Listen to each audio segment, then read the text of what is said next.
سامعین کرام و رفیقان گرامی، آج ہم اور آپ اس عظیم بارگاہ میں خراج عقیدت پیش کرنے کے لیے حاضر ہیں کہ جن کے احسان کو اور شکر کو ماننے کا حکم امت کو خود ہمارے آقا صلی اللہ تعالیٰ علیہ وسلم نے دیا ہے۔ یہ ہماری خوش نصیبی ہے، سرکار سیدنا صدیق اکبر رضی اللہ تبارک و تعالیٰ عنہ کی نظر عنایت ہے کہ ہماری زبانیں ان کے ذکر کو کرتی ہے اور ہمارے کان ان کے ذکر خیر کو سنتے ہیں۔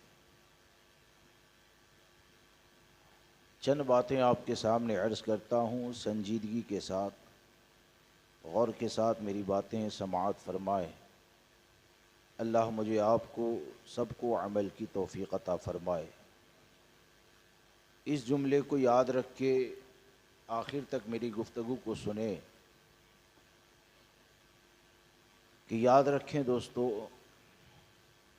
کہ اللہ تبارک و تعالیٰ کی عطا کردہ نعمتوں میں سب سے بڑی نعمت یہ ایمان کی دولت ہے۔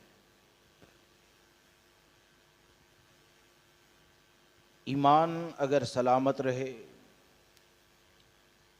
اور ایمان کی سلامتی ہی کے ساتھ اگر دنیا سے جائے نا، تو اگرچہ تمہارا کوئی بھی فالوورز نہ ہو، بلکہ ایسے حالات ہو کہ کوئی تمہاری نماز جنازہ پڑھنے کے لیے بھی اگر تیار نہ ہونا، لیکن ایمان کے ساتھ گئے تو جنت میں داخلہ یقینی ہے۔ مثال کے طور پر ایک آدمی کہیں سے گزر رہا ہے،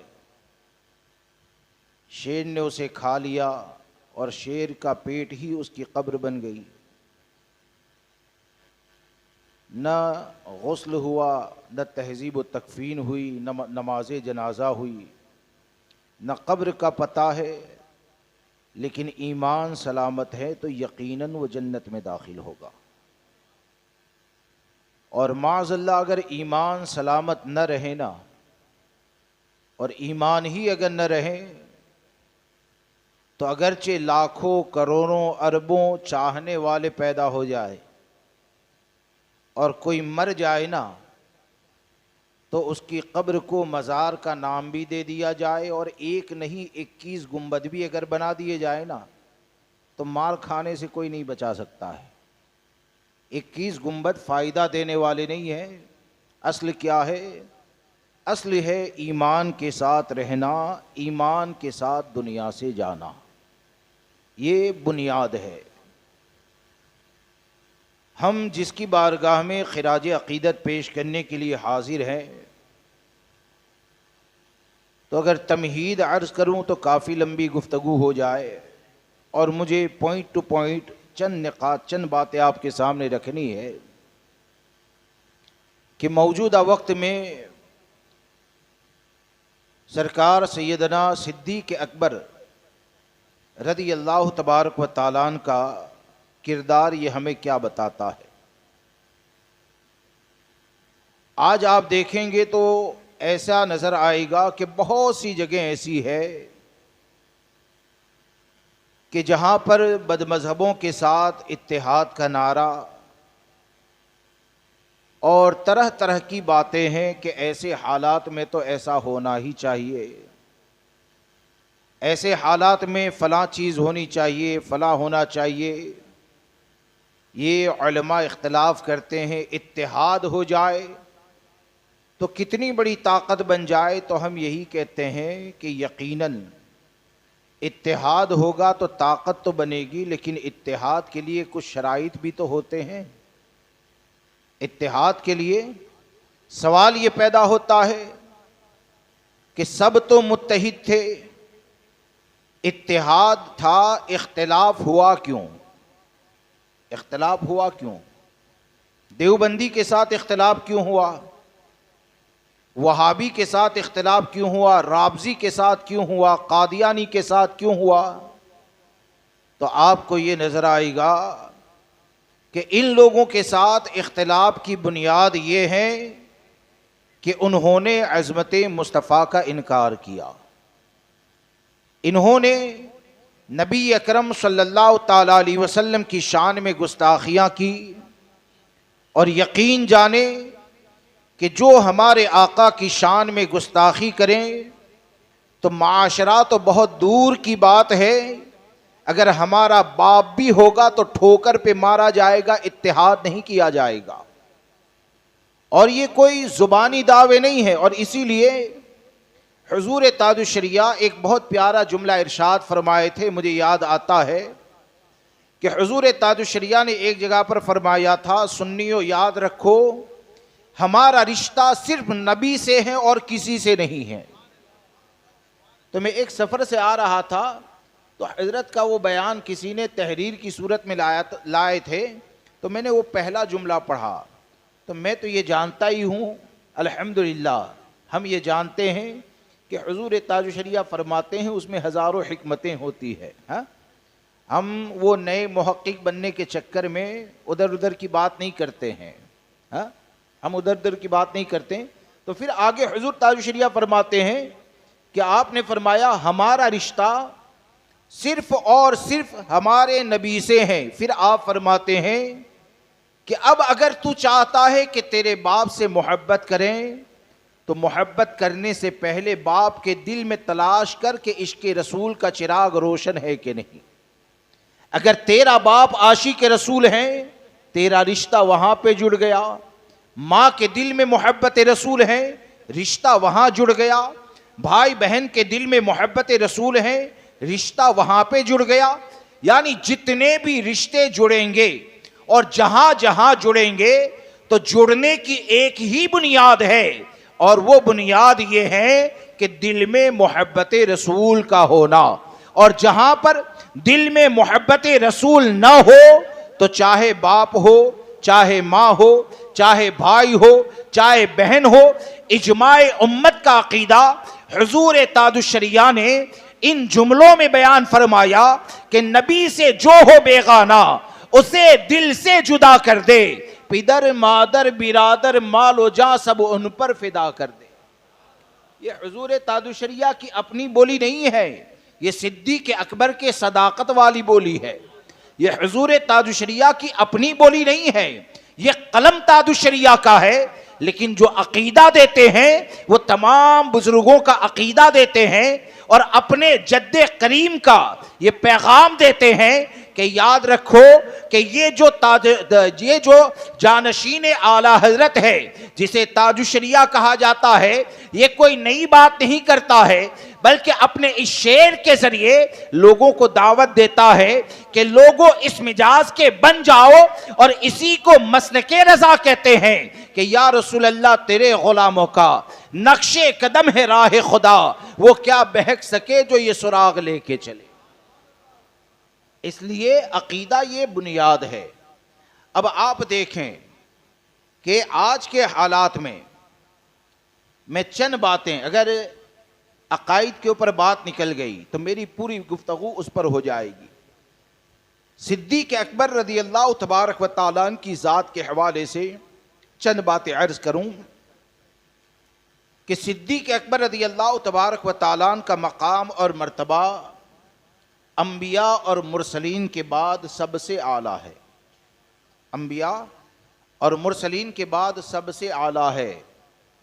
اور آج جو رافضیت کا فتنہ چلتا ہے اور اہل بیت کا نام لے کر بلیک میل کرنے کی کوشش کی جاتی ہے، اس بات کو یاد رکھیں، ہم سنیوں کا معاملہ یہ ہے کہ سنی صحابہ سے بھی محبت کرتا ہے، اہل بیت سے بھی محبت کرتا ہے، اولیاء سے بھی محبت کرتا ہے، اور مختصر میں یہ کہ جس سے محبت کرنے کا شریعت نے حکم دیا وہ سب سے محبت کرنا یہ سنی کا کام ہے۔ شریعت نے جہاں جڑنے کے لیے کہا وہ تمام جگہ سے جڑ جائیں گے، اور جہاں پر کٹنے کے لیے کہا وہ کوئی بھی ہوگا کٹ جائیں گے۔ یہ اہل سنت و جماعت کا موقف ہے۔ بلکہ میں تو اکثر یہ کہتا ہوں کہ جو واقعی میں مولا کائنات سے سچی عقیدت رکھنے والا ہوگا اور وہ عقیدت مولائے کائنات سے ایسی رکھتا ہوگا کہ جس محبت کا مطالبہ شریعت نے کیا کہ علی سے ایسی محبت کرو، تو یاد رکھیں کہ ضرب حیدری جسے کہا جاتا ہے نا، حضرت علی کی ضرب جسے کہا جاتا ہے، تو ضرب حیدری یہ ہے کہ صدیق اکبر یہ سب سے افضل ہے پوری جماعت صحابہ میں۔ صدیق اکبر کیوں؟ کہ حضرت علی کرم اللہ تعالی وجہ الکریم نے اپنے زمانہ خلافت میں، بات سمجھنے والی ہے دل میں جگا دیں، صدیق اکبر نے حضرت علی کرم اللہ تعالی وجہ الکریم نے اپنے زمانہ خلافت میں اس بات کا اعلان کیا تھا کہ جو مجھے صدیق اکبر پر فضیلت دے گا اسے 80 کوڑے مارے جائیں گے۔ جو یہ کہے گا کہ میں صدیق اکبر سے افضل ہوں اسے 80 کوڑے مارے جائیں گے، یعنی تہمت لگانے والے کی سزا دی جائے گی۔ علماء بیٹھے ہیں پوچھیں کہ جو سزا نافذ ہوتی ہے نا وہ یقین ہو جائے تب جا کر سزا دی جاتی ہے، شک کی بنیاد پر سزا نہیں ہوتی ہے۔ مثال کے طور پر کسی لڑکا لڑکی کو اندھیرے میں کھڑے ہوتے ہوئے دیکھ لیا تو زیادہ سے زیادہ یعنی یہ ہو سکتا ہے گناہ کا کام کیا تنہائی میں ملے، لیکن زنا کی حد نہیں لگائی جائے گی، کیونکہ حد لگانے کے لیے ثبوت شرعی کا اور یقین کا ہونا یہ ضروری ہے۔ اور صدیق اکبر یہ بتاتے، حضرت علی یہ فرماتے ہیں کہ جس نے صدیق اکبر سے مجھے افضل کہا اسے 80 کوڑے لگائے جائیں گے۔ تو یہ حد کا اعلان کر دینا گویا کہ یہ اس بات کی دلیل ہے کہ حضرت علی نے ضرب حیدری کے ذریعے قیامت تک کے مسلمانوں کو یہ بات بتا دی کہ اے مسلمانوں یاد رکھنا کہ اس بات پر صحابہ کا اتفاق ہے کہ پوری جماعت صحابہ میں سب سے چمکدار ستارہ، پوری جماعت صحابہ میں سب سے افضل و اعلیٰ اگر کسی کی ذات ہے تو وہ صدیق اکبر کی ذات ہے۔ تو یہ حضرت علی نے بھی عقیدہ دیا اور تمام صحابہ کرام نے عقیدہ دیا، اور اعلیٰ حضرت سرکار نے ایک بات لکھی کہ حضرت امام زین العابدین رضی اللہ تبارک و تعالیٰ، نام سنا ہے نا، سید الشہداء سیدنا امام حسین رضی اللہ تبارک و تعالیٰ کے شہزادے امام زین العابدین، ان سے کسی نے پوچھا، سوال کیا کہ حضور شیخین کا مقام اور مرتبہ، یعنی صدیق اکبر اور فاروق اعظم کا مقام اور مرتبہ یہ نبی اکرم صلی اللہ تعالیٰ علیہ وسلم کی بارگاہ میں کیا ہے؟ تو آپ نے مختصر میں اتنا جامع اور پیارا جواب ارشاد فرمایا کہ آپ فرماتے ہیں اب جو مقام ہے وہی مقام اسی وقت بھی تھا۔ نہیں سمجھے؟ یعنی امام زین العابدین کہتے ہیں کہ کیا تم ابھی نہیں دیکھتے ہو کہ ہمارے آقا کے مزار انور کے بغل میں پہلو میں اگر کسی کو جگہ ملی ہے تو وہ جگہ ملنے والے شیخین ہیں، یعنی ایک کو صدیق کہا جاتا ہے، ایک کو فاروق کہا جاتا ہے، تو جو سب سے افضل ہیں ہمارے آقا نے انہی کو اپنے پہلو میں جگہ عطا فرمائی ہے۔ تو یہ تو عقیدہ اہل بیت ہے، یہ عقیدہ اہل بیت ہے۔ اس لیے اس بات کو یاد رکھ کے چلیں کہ صدیق اکبر رضی اللہ تبارک و تعالیٰ یہ انبیاء اور مرسلین کے بعد سب سے افضل و اعلیٰ ہے، اور آپ کی فضیلت تو اتنی زیادہ، آپ کے فضائل میں بے شمار روایت ہے۔ میں صرف افضلیت کے بارے میں بات کروں کیونکہ آج جو رافضیت کا فتنہ چلا ہے نا وہ جزوی فضائل کو لے کر، یعنی صحابہ کرام میں بعض کو بعض چیزوں میں فضیلت دی گئی ہے، جزوی فضائل، جیسے کہ حضرت علی کے لیے ہمارے آقا نے اجازت دی کہ ناپاکی کی حالت میں بھی وہ مسجد میں داخل ہو سکتے ہیں، تو وہ حضرت علی کی فضیلت ہے، جزوی فضیلت ہے۔ لیکن یہ کہ افضلیت مطلقہ یعنی بغیر کسی قید کے اگر پوری جماعت میں سب سے افضل ہیں تو وہ واحد اور تنہا یہ صدیق اکبر کی ذات ہے، ورنہ جزوی فضیلت کو اگر گنیں گے نا تو ایسے تو بہت سے صحابہ کرام ہیں۔ حضرت معاذ بن جبل کے بارے میں فرمایا نا، حلال و حرام کے علم کے بارے میں. روایت کا خلاصہ کہ میری صحابہ میں حلال و حرام کا علم میں سب سے زیادہ اگر کوئی ہیں تو وہ معاذ بن جبل ہیں, ان کے بارے میں بھی فرمایا. پھر یہ کہ جزوی فضیلت کی بنیاد پر اگر معاذ اللہ کوئی صدیق اکبر پر کسی کو فضیلت دیتا ہے تو حضرت عثمان غنی کو بھی تو یہ فضیلت حاصل ہے کہ آپ کے نکاح میں امام الانبیاء کی 2 شہزادی ہیں. حالانکہ کوئی یہ نہیں کہتا. حضرت عثمان غنی کے نکاح میں نبی اکرم صلی اللہ تعالی علیہ وسلم کی 2 شہزادی, اور یہ ایسی فضیلت کہ جتنے بھی انبیاء کرام مرسلین عظام آئے, کسی بھی نبی کی 2 لڑکیاں کسی ایک کے نکاح میں کبھی نہ گئی. کسی بھی نبی کی 2 لڑکیاں ایک کے نکاح میں کبھی نہ گئی. لیکن یہ جزوی فضیلت ہے, لیکن فضیلت مطلقہ یعنی بغیر کسی قید کے اگر سب سے زیادہ اگر سب نے افضل کسی کو مانا تو وہ صدیق اکبر کی ذات ہے. اور اس کی وجوہات کیا ہیں کہ آپ کو کیسی فضیلت حاصل اور آپ کی افضلیت کیسی ہے کہ امام اہل سنت سرکار سیدی اعلی حضرت فاضل بریلوی رضی اللہ تبارک و تعالیٰ, اللہ تبارک و تعالیٰ سرکار اعلی حضرت کی غلامی میں زندگی عطا فرمائے.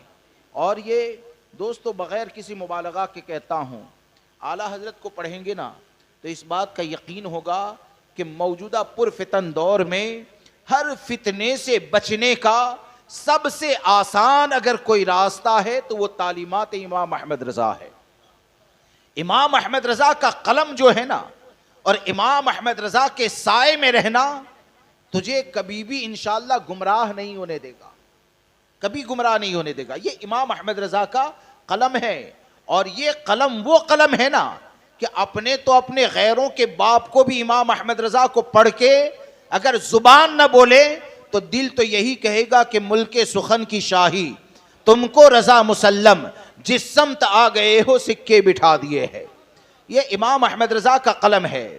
تو امام احمد رضا نے افضلیت شیخین کے اوپر ایک روایت, کئی روایت ہیں, ایک آپ نے نقل فرمائی جو آپ کے سامنے کہتا ہوں, عرض کرتا ہوں کہ اعلیٰ حضرت فرماتے ہیں کہ صدیق اکبر اور فاروق اعظم کو نبی اکرم صلی اللہ تعالی علیہ وسلم کی بارگاہ میں وہ فضیلت حاصل تھی کہ جب ہمارے آقا صلی اللہ تعالی علیہ وسلم کی مجلس مبارکہ میں صحابہ کرام بیٹھے ہوتے, تشریف فرما ہوتے, تو پوری جماعت صحابہ میں حضور کے چہرے کے اوپر کوئی نظریں جما کر دیکھتا تھا نا تو وہ صرف 2 تھے, صدیق اور فاروق. تمام صحابہ کا معاملہ. اور آپ نے سنا بھی ہوگا علماء سے کہ وہ اپنے سروں کو اس طرح بارگاہ مصطفیٰ صلی اللہ تعالی علیہ وسلم کے ادب میں جھکا کر بیٹھتے تھے کہ ایسا لگتا تھا جیسے ان کے سروں پر پرندے کو بٹھا دیا گیا ہے, ہلیں گے تو اڑ جائے گا. لیکن یہ کہ یہ پوری جماعت میں جن 2 کو یہ فضیلت حاصل تھی کہ حضور صلی اللہ تعالی علیہ وسلم کا چہرہ ایسے بار بار نظر اٹھا کر دیکھتے اور دیکھ کر مسکراتے تھے, اور جواب میں ہمارے آقا بھی دیکھ کر مسکراتے تھے. پوری جماعت صحابہ میں وہ کون ہیں؟ یہ بارگاہ, آپ کی بارگاہ میں اتنا بڑا مقام قرب کسے حاصل ہے؟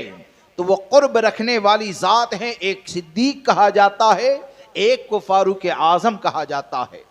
اور آپ آگے بڑھیں کہ پوری جماعت صحابہ میں اعلیٰ حضرت سرکار نے فرمایا, ایک جملہ ارشاد فرمایا کہ اعلیٰ حضرت سرکار فرماتے ہیں کہ نبی اکرم صلی اللہ تعالی علیہ وسلم کی محفل میں, آپ کی مجلس مبارک میں صحابہ کرام جب بیٹھتے تھے نا تو مثل کنگن کے بیٹھا کرتے تھے. چوڑیاں ہوتی ہے نا کنگن, ایسے ادب کے ساتھ دائرہ بنا کر بیٹھا کرتے تھے. اور سرکار صلی اللہ تعالی علیہ وسلم کی بارگاہ میں جب صحابہ کرام بیٹھتے تھے تو اس وقت تنے تنہا ایک صدیق اکبر کا مقام, حالانکہ صدیق اکبر نے کہیں آپ کو پڑھنے میں نہ ملے گا کہ میرے لیے میری جگہ کو خالی کر کے رکھنا, وہ صدیق اکبر کہ جس کی عاجزی اور انکساری اتنی زیادہ کہ خلیفہ بننے کے بعد پہلے تو آپ یہ کرتے تھے کہ محلے کی بچیاں جو ہوتی تھی نا وہ اگر برتن دے دے تو چھوٹی چھوٹی بچیوں کو بکریوں کا دودھ نکال کر دیتے تھے. امت کے اوپر اتنے زیادہ رحم دل. اور جب خلیفہ بن گئے نا تو چھوٹی بچیاں یہ سوچنے لگی کہ اب تو خلیفہ بن گئے, اب تو یہ کام نہیں کریں گے. صدیق اکبر رضی اللہ تبارک و تعالیٰ فرماتے ہیں کہ جو پہلے میں کرتا تھا اب بھی تمہارا کام کروں گا. یعنی بچیوں سے اتنی محبت فرماتے تھے. امت میں سب سے زیادہ اگر رحم دل کسی کو اگر کہا جاتا ہے تو وہ صدیق اکبر کو کہا جاتا ہے. آپ سے زیادہ امت محمدی صلی اللہ تعالی علیہ وسلم میں کوئی رحم دل نہیں ہے. آپ اتنے زیادہ امت کے لیے رحم دل تھے. تو وہ صدیق اکبر کہ جن کی عاجزی اور انکساری کا یہ عالم. اور کہیں آپ کو پڑھنے بھی نہ ملا ہوگا کہ صدیق اکبر نے کبھی کسی کو کہا ہو کہ میں سرکار صلی اللہ تعالی علیہ وسلم کی مجلس میں غیر حاضر رہوں نا تو میری جگہ کو خالی رکھنا. کبھی آپ کو یہ نہیں ملے گا. لیکن یہ کہ جب صدیق اکبر رضی اللہ تبارک و تعالیٰ کسی وجہ سے اگر مجلس کے اندر غیر حاضر رہتے تھے نا تو پوری جماعت صحابہ میں صرف ایک تنہا صدیق اکبر کی جگہ متعین تھی کہ آپ کی جگہ پر کوئی بھی صحابی نہ بیٹھتا. آپ کی جگہ پر کوئی بھی صحابی نہ بیٹھتا, نہ اس بات کے لیے کوشش کرتا کہ میں صدیق کی جگہ لے لوں, بلکہ ایک جگہ منتخب تھی کہ اگر صدیق اکبر نہ ہو تو تمام صحابہ آپ کے لیے اپنی جگہ چھوڑ دیتے تھے. تو یہ جگہ کا چھوڑ دینا کس بات کی دلیل ہے؟ یہ ہر صحابی کی نظر میں گویا کہ یہ بات ہے کہ امام الانبیاء کی بارگاہ میں اگر سب سے زیادہ قرب رکھنے والی کوئی ذات ہے تو وہ صدیق اکبر کی ذات ہے. صحابہ میں اگر سب سے زیادہ کوئی افضل ہے تو وہ صدیق اکبر ہے. اور پھر ہوتا کیا, وہ بھائی ویڈیو تصویر کیا کر رہا ہے, یہ کیا کر رہا ہے تماشا باہر سے, تصویر کھینچنے جمع ہوئے ہو. درود پاک پڑھ لیجیے. اللہم صلی علی سیدنا و مولانا محمد معدن الجود والکرم والہ و صحابہ وبارک وسلم صلاۃ و سلام علیک یا رسول اللہ صلی اللہ تعالی علیہ وسلم. اور پھر کیا ہوتا کہ جب سرکار سیدنا صدیق اکبر رضی اللہ تعالیٰ عنہ, پہلے تو آقائے کریم صلی اللہ تعالی علیہ وسلم جب وعظ و نصیحت فرماتے تمام صحابہ کرام کے اوپر آپ کی نظر ہوتی, لیکن روایت میں یہ آتا ہے کہ صدیق اکبر رضی اللہ تبارک و تعالیٰ جیسے ہی اپنی خالی جگہ پر آ کر بیٹھ جاتے نا تو اب ہمارے آقا صلی اللہ تعالیٰ علیہ وسلم صدیق اکبر کے چہرے کو دیکھ کر نصیحت فرماتے. صدیق اکبر کے چہرے کو دیکھ کر نصیحت فرماتے. امام اہل سنت فرماتے ہیں یہ باتیں ان چیزوں پر دلیل ہے کہ صحابہ کی نظر میں سب سے زیادہ اگر کوئی افضل اور مقام اور مرتبے والا تھا تو اسے صدیق اکبر کہا جاتا ہے. بلکہ یہ وہ صدیق اکبر رضی اللہ تبارک و تعالیٰ کی ذات ہے کہ مداح رسول حضرت حسان بن ثابت رضی اللہ تبارک و تعالیٰ, نام سنا ہے حضرت حسان بن ثابت رضی اللہ تبارک و تعالیٰ کہ وہ مداح رسول حضرت حسان بن ثابت جو نبی اکرم صلی اللہ تعالیٰ علیہ وسلم کی تعریف و توصیف میں نعتیہ کلام پیش کرتے تھے. ہمارے آقا صلی اللہ تعالیٰ علیہ وسلم نے ایک مرتبہ خود یہ ارشاد فرمایا, اے حسان کیا صدیق کے بارے میں بھی کچھ لکھا ہے؟ یہ تنہا صدیق اکبر کو فضیلت حاصل ہے. اعلیٰ حضرت نے لکھا ہے, اے حسان کیا صدیق کے بارے میں بھی کچھ لکھا ہے؟ اور یہ تمنا کرنا, حضرت حسان عرض کرتے ہیں یہاں یا رسول اللہ صدیق اکبر کے بارے میں بھی کچھ لکھا ہے. اور یہ سننے کے بعد کہ حسان بن ثابت نے حضرت حسان بن ثابت نے صدیق اکبر کے بارے میں لکھا ہے تو ہمارے آقا تمنا کرتے ہیں سناؤ کیا لکھا ہے. یعنی ہمارے آقا خود یہ تمنا کریں کہ صدیق اکبر کی فضیلت میں جو لکھا ہے میں سنوں. اور سننے کے بعد آقائے کریم صلی اللہ تعالیٰ علیہ وسلم اتنے زیادہ خوش ہوئے کہ روایت میں آتا ہے کہ نوازش شریف یعنی مسکرانے کی بنیاد پر آپ کے دندان مبارک ظاہر ہوئے اور آپ نے فرمایا حسان تو نے سچ کہا ہے. کیا فرمایا؟ حسان تو نے سچ کہا. اب حضرت حسان نے کیا کہا تھا؟ غار ثور کے واقعے کو ذکر کیا تھا اور پھر یہ کہا تھا کہ پوری مخلوق اس چیز کو جانتی ہے کہ آپ کی بارگاہ کے محبوب کو صدیق اکبر کہا جاتا ہے.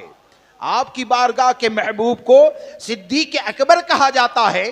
اب حضرت حسان بن ثابت کا یہ اعلان کرنا کہ پوری مخلوق کو اس چیز کا علم ہے کہ صدیق یہ آپ کی بارگاہ کے محبوب ہیں اور ہمارے آقا کا فرمانا تو نے سچ کہا، کیا یہ اس بات کی دلیل نہیں ہے کہ انبیاء اور مرسلین کی جماعت کے بعد سب سے زیادہ اگر افضل و اعلیٰ کسی کی ذات ہے تو وہ صدیق اکبر کی ذات ہے؟